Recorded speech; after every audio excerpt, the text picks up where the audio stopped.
தினம் ஒரு திருக்கோயில் வரிசையில் இன்றைய தினம் நாம் தரிசிக்கப் போகிற ஆலயம் மாங்காடு அன்னை காமாட்சி.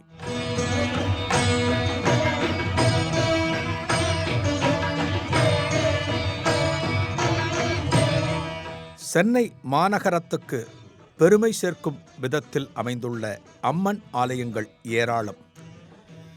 அவற்றுள் குறிப்பிட்டு சொல்ல வேண்டியவை என்றால் மயிலை கற்பகாம்பாள், திருவொற்றியூர் வடிவுடையம்மன், திருவேற்காடு கருமாரியம்மன், பாரிமுனை மண்ணடி காளிகாம்பாள், மயிலை முண்டக கண்ணியம்மன் என்று நீளும் அன்னையர் ஆலயங்கள் வரிசையில் மாங்காடு அன்னை காமாட்சியும் பிரதானம்.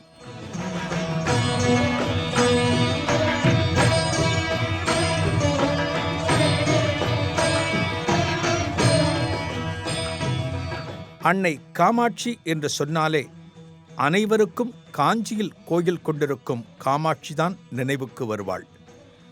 அந்த அளவுக்கு மிகவும் பழமையான ஆலயம் காஞ்சி காமாட்சியம்மன். ஆனால் சென்னை மாங்காட்டில் இருக்கிற காமாட்சி ஆலயம் காஞ்சிபுரம் காமாட்சியம்மன் ஆலயத்தை விட பழமையானது.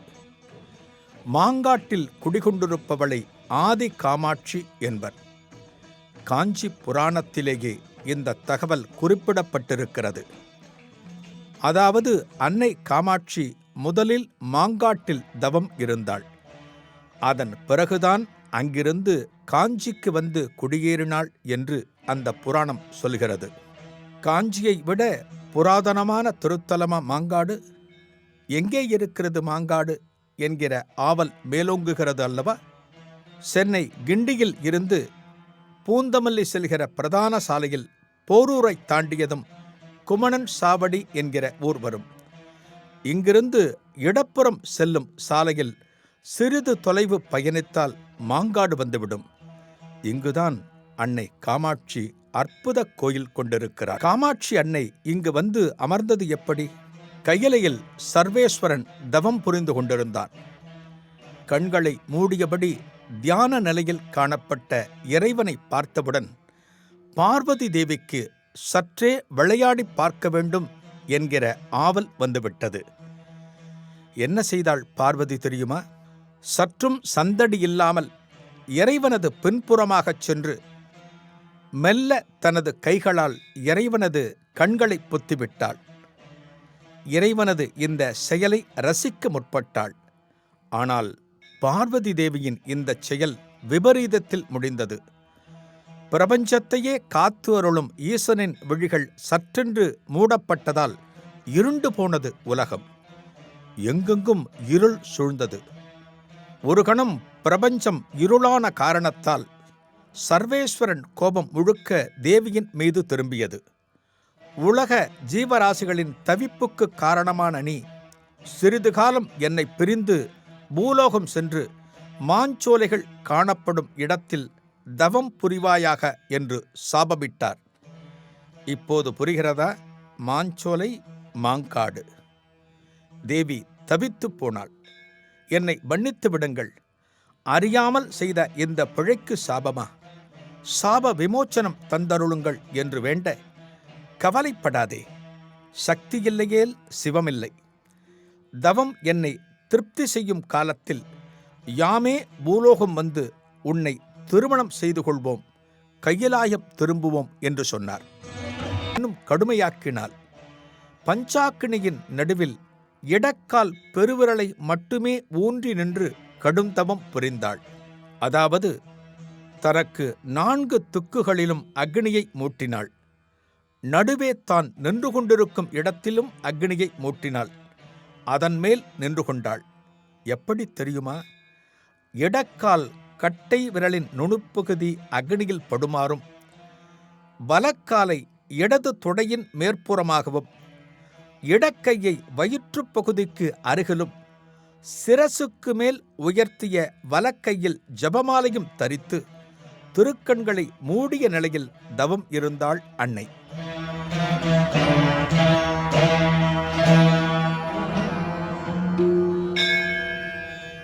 பார்வதியின் கடும் தவத்தைக் கண்டு அவளுக்கு மனமிறங்க முற்பட்ட இறைவன் கையிலையில் இருந்து இறங்கி வந்தார். தேவியை மனம் முடித்து தன்னுடன் அழைத்துச் செல்ல மாங்காடு வந்து சேர்ந்தார் ஈஸ்வரன்.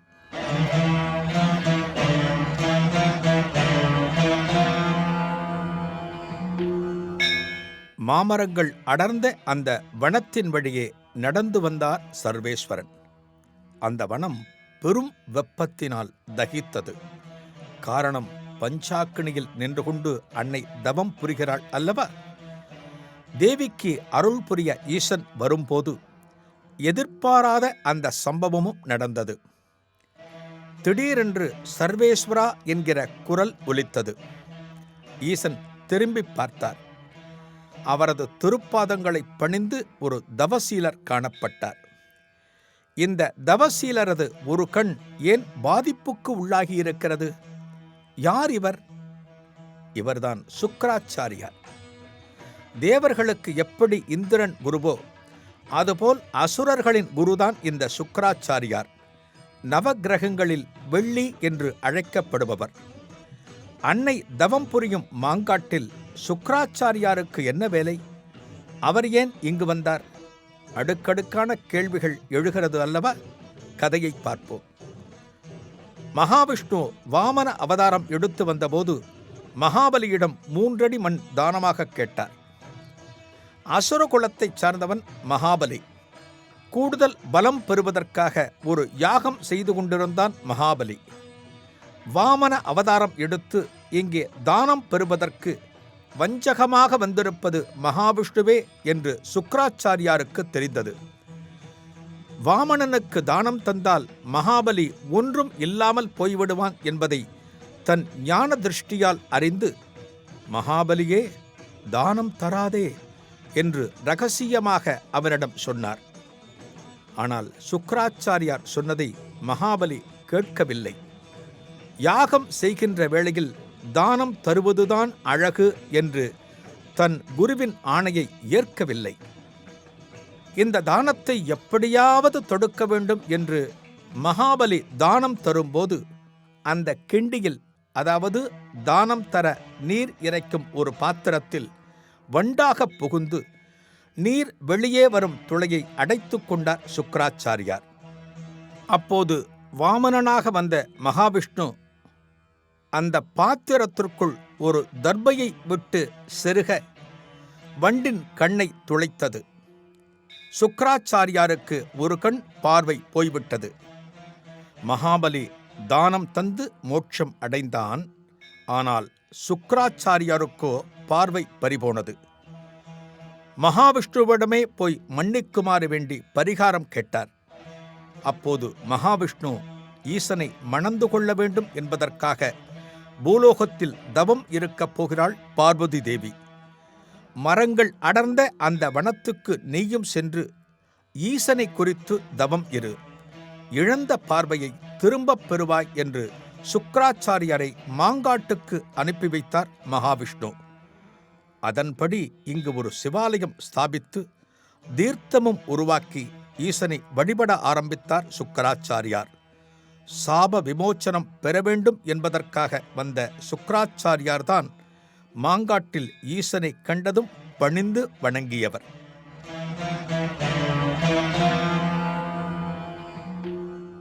சர்வேஸ்வரனை பொறுத்தவரை அவர் இப்போது மாங்காட்டுக்கு வந்திருப்பது தேவிக்கு சாப விமோச்சனம் கொடுத்து அவளை ஏற்றுக்கொண்டு திருமணம் செய்து கொள்வதற்காக.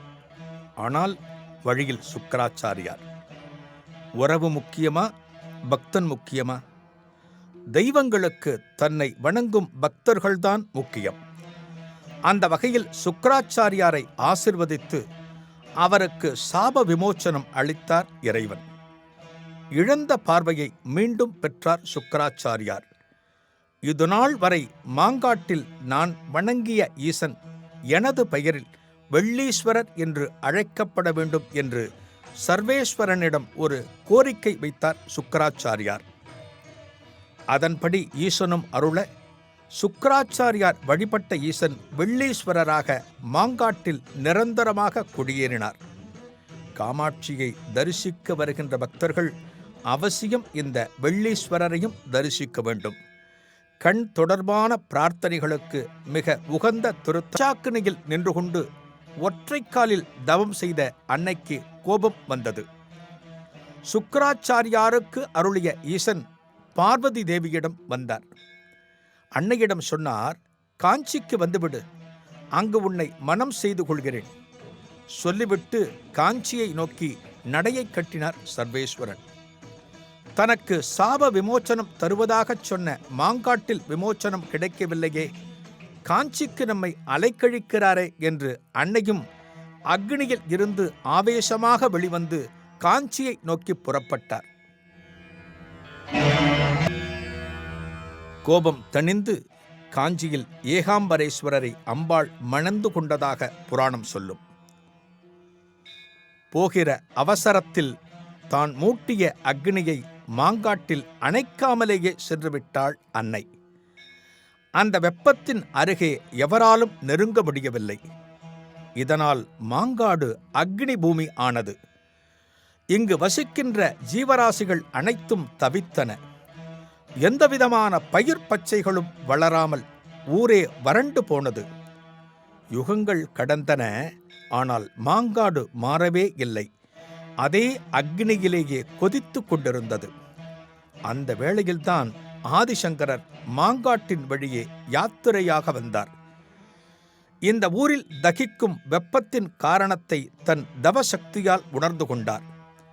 இந்த வெப்பம் முற்றிலுமாக தணிந்து பூமி மீண்டும் குளிரும் வண்ணம் அன்னை அக்னியில் நின்று தவம் செய்த இடத்தில் அர்த்தமேரு மகா சக்கரத்தை பிரதிஷ்டை செய்தார்.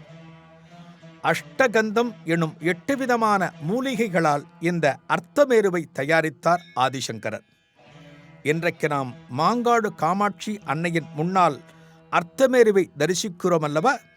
இந்த அர்த்தமேருவை இங்கே அமைத்தவர் ஆதிசங்கரர். மொத்தம் 43 கோணங்கள் கொண்டது. அர்த்தமேரு பிரதிஷ்டை ஆனவுடன் வெப்பம் அகன்று குளுமை ஆனது பூமி. ஊர் மக்கள் அனைவரும் மகிழ்ந்து அன்னை தவம் புரிந்த இடத்தை வழிபட ஆரம்பித்தார்கள். ஆதிசங்கரர் நிறுவிய இந்த அர்த்தமேருதான் மாங்காடு ஆலயத்தில் பிரதான வழிபாடு தலம் என்பதால் மாங்காட்டில் உள்ள தேவி ஆதி காமாட்சி என்று அழைக்கப்படுகிறாள். மாங்காட்டில் காமாட்சியை 4 விதமான திருக்கோலங்களில் தரிசிக்கலாம். ஆச்சரியமாக இருக்கிறதல்லவா? நன்றாக கேளுங்கள். 1. அர்த்தமேரு பிரதான கருவறையில் தரிசிக்கலாம். 2. ஆதி காமாட்சி அர்த்தமேருவின் பின்னால் இருக்கின்ற பஞ்சலோக காமாட்சி. 3. தபசு காமாட்சி பஞ்சாக்கினியின் நடுவில் ஒற்றை கால் வைத்து இன்னொரு காலை மடித்து தவநிலையில் இருக்கும் விக்கிரகம். வெளியே மண்டபத்தில் இந்த திருமேனியை தரிசிக்கலாம். 4. தீபக் காமாட்சி கருவறையில் ஆதி காமாட்சி விக்கிரகத்தின் அருகே சுடர்விட்டு பிரகாசிக்கும் காமாட்சி விளக்கும் அம்மனாகவே பாவிக்கப்படுகிறது. ஆக மாங்காடு வருகிற பக்தர்கள் இந்த 4 காமாட்சி தேவியர்களையும் தரிசிக்க வேண்டும். பஞ்சலோக உற்சவர் ஆதி காமாட்சி விக்கிரகம் இங்கு பிரதிஷ்டை ஆனதற்கும் ஒரு கதை உண்டு. பல வருடங்களுக்கு முன் நடமாடும் தெய்வம் காஞ்சி மகா பெரியவர் மாங்காட்டின் வழியே யாத்திரை வந்தார். அப்போது மாங்காடு ஆதி காமாட்சி ஆலயம் எவரும் கவனிப்பார் இல்லாமல் இருந்திருக்கிறது. ஓர் இரவு வேளையில் இந்த ஆலயம் வழியே சென்ற மகா பெரியவாளுக்கு அர்த்தமேருவில் ஆதி காமாட்சி தரிசனம் தந்தாள். பக்தர்கள் ஆலயத்தினுள் வந்து இந்த ஆதி காமாட்சியை தரிசிக்க முடியாமல் இருந்த சூழ்நிலையை பார்த்து வேதனைப்பட்டார் மகாபெரியவா. உடனே அந்த இரவு வேளையிலேயே ஆலயத்தின் அர்ச்சகரை வரச் சொன்னார். அம்பாளுக்கு நெய் தீபம் நித்தமும் ஏற்றச் சொன்னார். அர்த்தமேருவுக்கு புடவை அணிவித்து வழிபடச் சொன்னார். கூடவே பஞ்சலோகத்தில் ஒரு காமாட்சி விக்கிரகத்தை வடித்து அதை அர்த்தமேருவின் பின்னால் வைத்து வழிபடுமாறு அறிவுறுத்தினார். அதன் பின்தான் ஆதி காமாட்சி விக்கிரக பிரதிஷ்டையும் நடக்க பக்தர்கள் கூட்டம் மாங்காட்டில் பெருக ஆரம்பித்தது. ஆதிசங்கரரும் கலியுக சங்கரரும் காமாட்சியின் பரிபூரண தரிசனம் பெற்று இன்றைக்கு இந்த ஆலயத்தை நமக்கு தந்திருக்கிறார்கள் என்பதை நாம் மறந்துவிடக்கூடாது. ஒற்றை விரலில் நின்று அம்பாள் செய்யும் தவத்துக்கு எந்தவிதமான இடையூறும் இருக்கக்கூடாது என்பதற்காக தன் கரத்தில் சுதர்சன சக்கரம் ஏந்தி பெருமாள் காவலாக இருந்தாராம். அந்த பெருமாளே வைகுந்த பெருமாளாக மாங்காட்டில் அருளி வருகிறார். மாங்காட்டில் ஆதி காமாட்சியை தரிசிக்க வருகின்ற பக்தர்கள் வெள்ளீஸ்வரர் மற்றும் வைகுந்த பெருமாள் ஆலயங்களையும் தரிசிக்க வேண்டும். மாங்காடு காமாட்சி ஆலயத்தில் எல்லா நாட்களிலும் பக்தர்கள் கூட்டம் நிரம்பி வழியும். என்றாலும் செவ்வாய், வெள்ளி, ஞாயிறு ஆகிய தினங்களில் கூடும் கூட்டம் அதிகம்.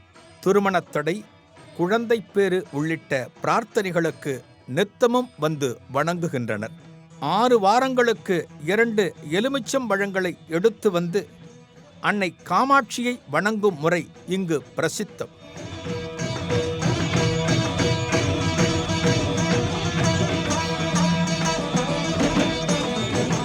உள்ளார்ந்த பக்தியுடன் பெண்கள் என்ன வரம் கேட்டாலும் அவற்றை அருளும் நாயகியாக ஆதி காமாட்சி விளங்குகிறாள். ஆதிசங்கரருக்கு ஆலயத்தில் விக்கிரகம் உண்டு. தல விருட்சம் மாமரம். சித்திரை 10 நாட்கள், தமிழ் மற்றும் ஆங்கில புத்தாண்டு தினங்கள், தீபாவளி, பொங்கல், ஆனி திருமஞ்சனம், மாசி மகம் போன்ற எண்ணற்ற திருவிழாக்கள் ஆலயத்தில் வெகு சிறப்பாக நடத்தப்படுகிறது. காலை 6 மணி முதல் நண்பகல் 1:30 மணி வரையிலும், மாலை 4 மணி முதல் இரவு 9 மணி வரையிலும் ஆலயம் திறந்திருக்கும். ஆலயத்தில் என்ன நேர்த்திக் கடன்களை செலுத்தலாம்?